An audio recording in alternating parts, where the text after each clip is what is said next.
ढोल गवार शूद्र पशुनारी सकल ताड़ना के अधिकारी, सकल ताड़ना के अधिकारी। ताड़ना कहते दृष्टि रखना,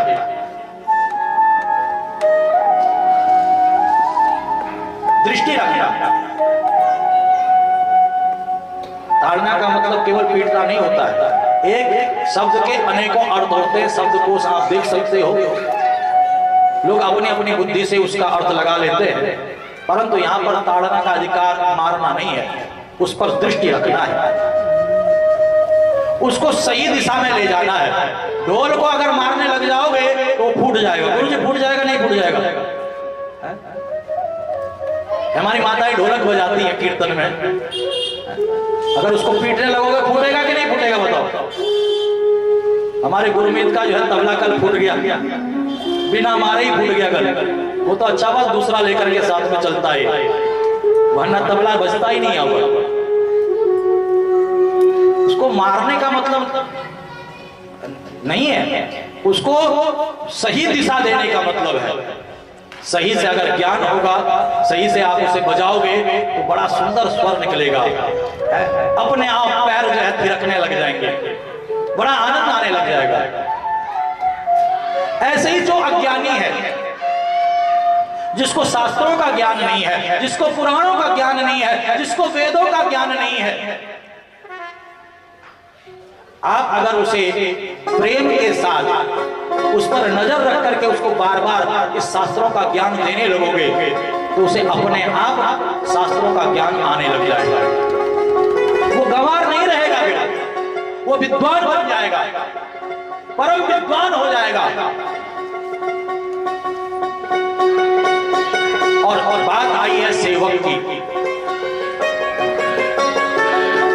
शूद्र का तात्पर्य किसी नीच जाति से नहीं है, लोग उसे गलत लेकर के बैठ जाते हैं।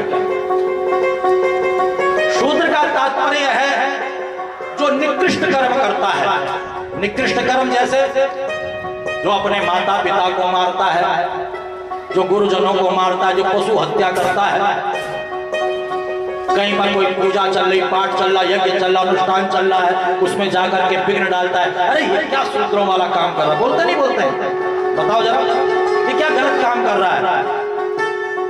तो ऐसे गलत लोगों पर अगर आप दृष्टि रखोगे, उन पर नजर रखोगे, तो वो गलत नहीं करेंगे, वो गड़बड़ नहीं करेंगे। आप गड़बड़ होने से रोक सकते हो, आप गो हत्या होने से रोक सकते हो, आप पशुवध होने से रोक सकते हो, किसी स्त्री की हत्या, माँ की हत्या, पिता की हत्या, संत की हत्या, ब्राह्मण की हत्या, समाज में होने वाले कुकृत्यों को आप रोक सकते हो अगर गलत लोगों पर आपकी दृष्टि रहेगी तो। दृष्टि रखना है।